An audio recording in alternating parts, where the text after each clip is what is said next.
Good morning. Not surprisingly, a host of states like Maharashtra, Uttar Pradesh, and Haryana have started cancelling contracts of Chinese companies in their states. This is an issue that we have raised, that we have warned about in the past as well. Essentially, what it does, it raises costs for Indian industry.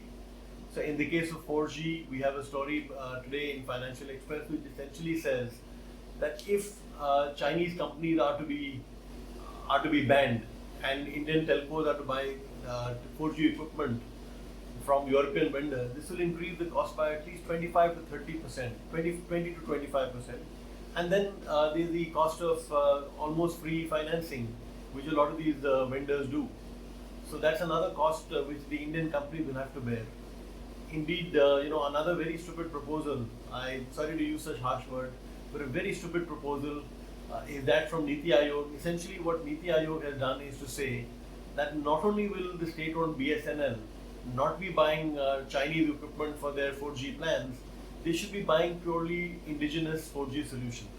Now, this is a problem because there are no well-developed, tested, commercially viable Indian solution there. In fact, in the 80s and the 90s, we found CDOT coming out with its own level of technology, which it said would work very well, and it just didn't work. So promoting local technology is a very very good thing, but if a company like BSNL is going to have to bear the brunt of it and to use untried, untested technology, while the private sector companies all use top class technology, it is going to set it back once again quite badly. So hopefully the government will not go by what Niti Aayog is saying.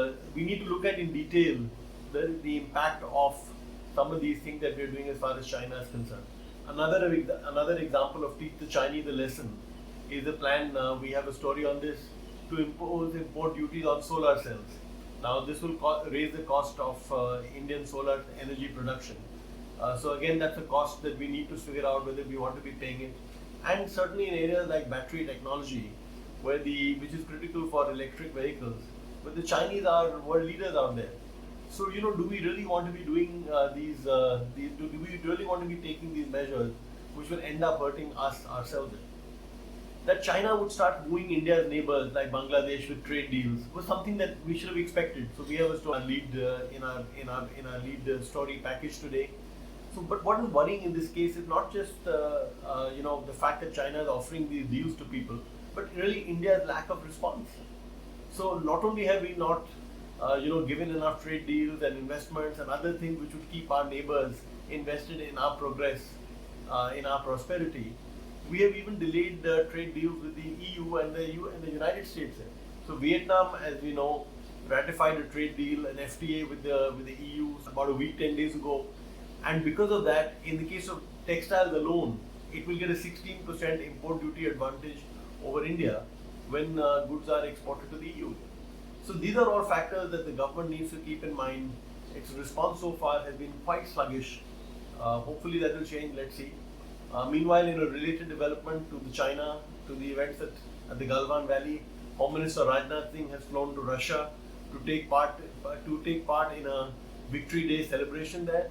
Of course, the main reason is to talk to the Russians about equipment for India in terms of basically we have good ties with Russia anyway, but to re-cement them because that's really critical right now. But as we said in the past, India simply cannot hope to fight the Chinese if India does not fix its economy. This is not just in terms of industrial production or things like that. This is in terms of getting the GDP to rise. So the amount of spending that you can do on education, on doctors, on university, all that goes up.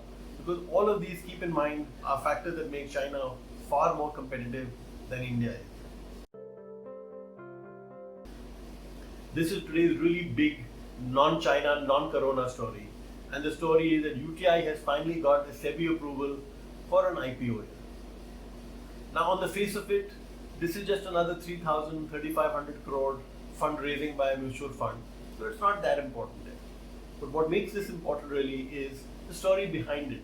A story that I'm proud to say Financial Express was the first to report way back in 2011, and a story which is very, very important for a variety of reasons, as you will just see here. In 2011, as we reported then, the finance ministry, there's the UPA government in power at that time, the finance ministry tried to impose this candidate and make sure that that candidate became the CEO of UTI.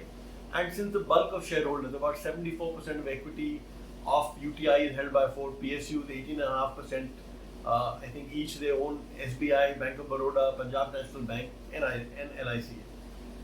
The sole private sector firm in UTI, which holds a 26% share, is T. Rowe Price. It's an American investment company.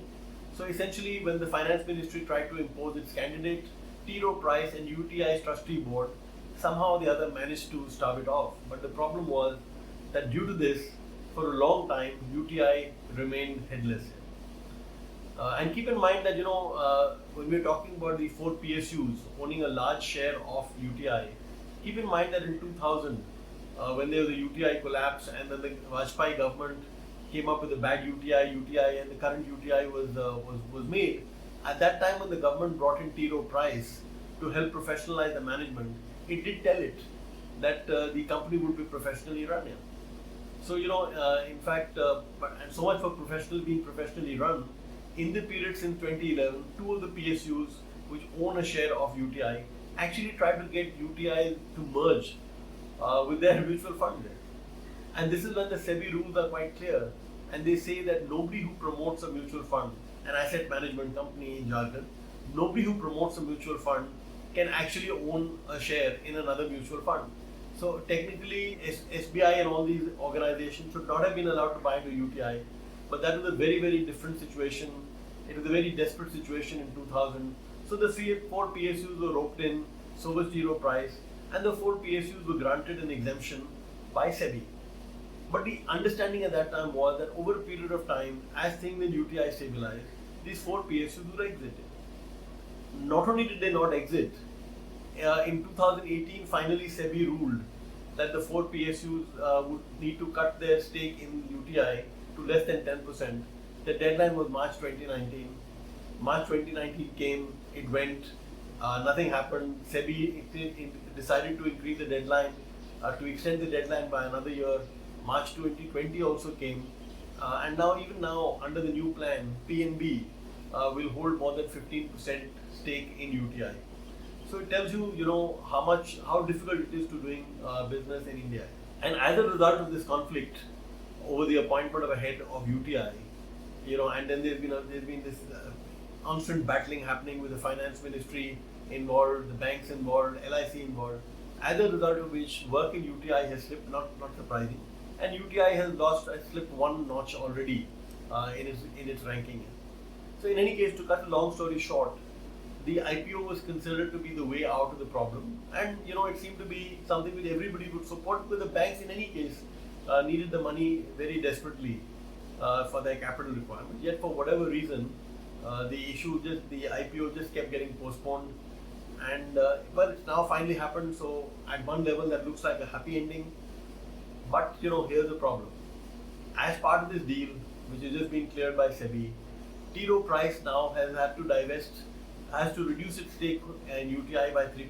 So it's now at 23%. So when it has 23% under the Indian rules, it no longer has veto power over certain kind of things that can happen in UTI or any other company for that matter. So should the government allow or direct, as it has in the past, the PSUs to act in concert and maybe gang up against T. Rowe Price or decide who they're going to nominate, T. Rowe Price can no longer block this, because it no longer has a 26% vote, which allows it to do this. So as we've seen in the case of any reform in India, any investment decision, when one good decision gets taken, that's not the end of the matter, because that good decision is always left with a few new pitfalls that are introduced, or with enough of the old pitfalls which have not been fixed. So UTI still remains a sort of a dicey area. There's been a movement forward. Whether this movement is enough, whether UTI will finally be run as a professional company, that's something that we can only hope for. It's critical that it does, but whether it does or whether it does not has not been decided by the SEBI move for the IPO. We have to wait and see. Our next story is about how the Supreme Court has finally relented and allowed the Odisha government to go ahead with the proposed Jagannath Yatra.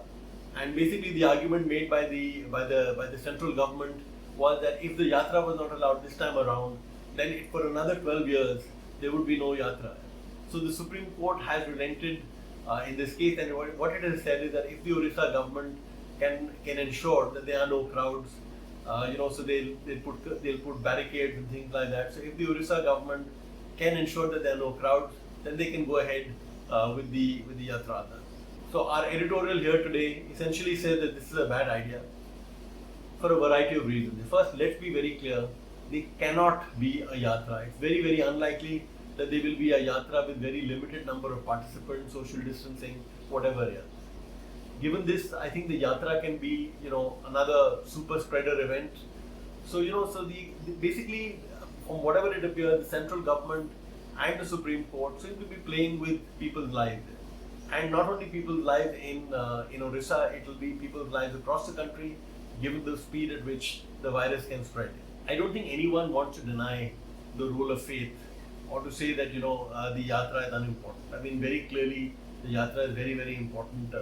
But the point is that for many, many months, temples, churches, mosques across the country were shut for this very reason.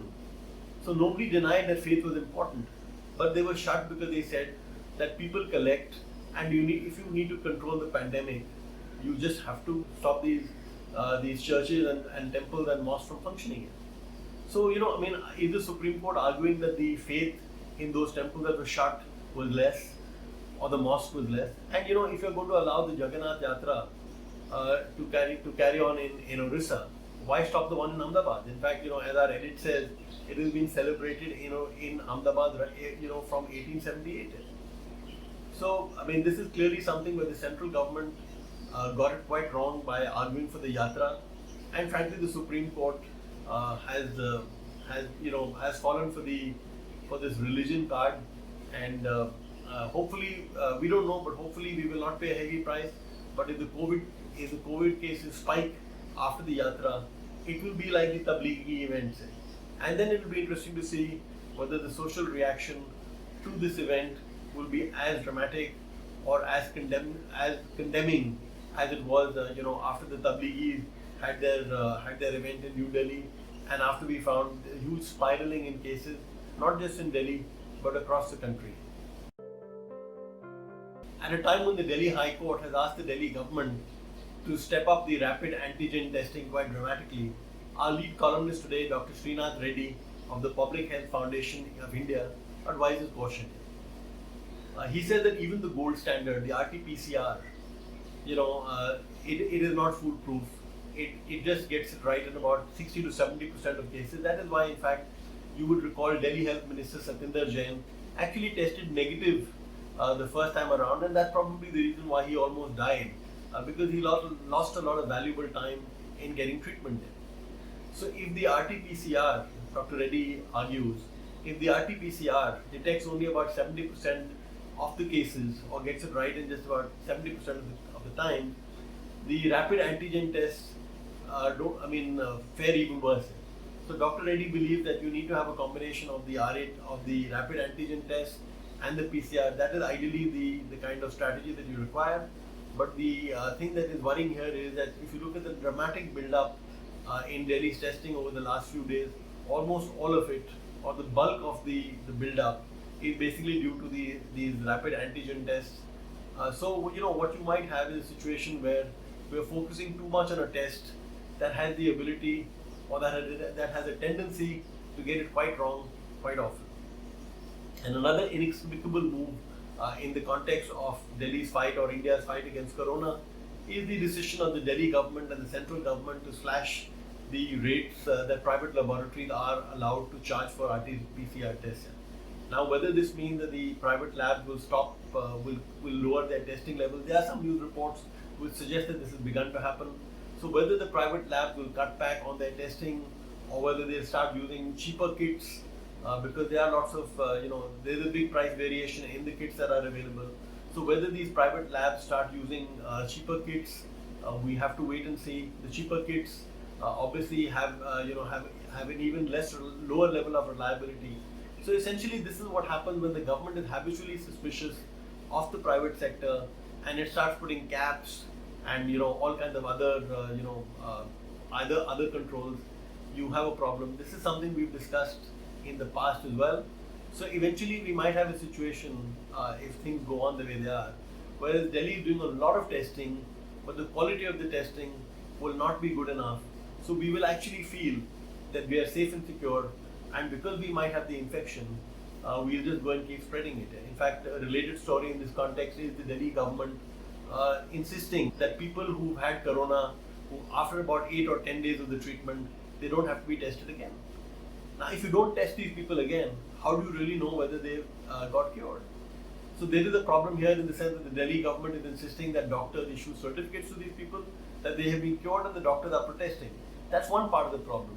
But as I said, a larger part of the problem is that if people are not going to be tested, then how do we know that they've actually been cured? In which case they can just come out of their quarantine, either in hospitals or at home, and go around spreading the disease there. So that's not good news. Hopefully good sense will prevail. Fingers crossed. Have a great day. Thank you.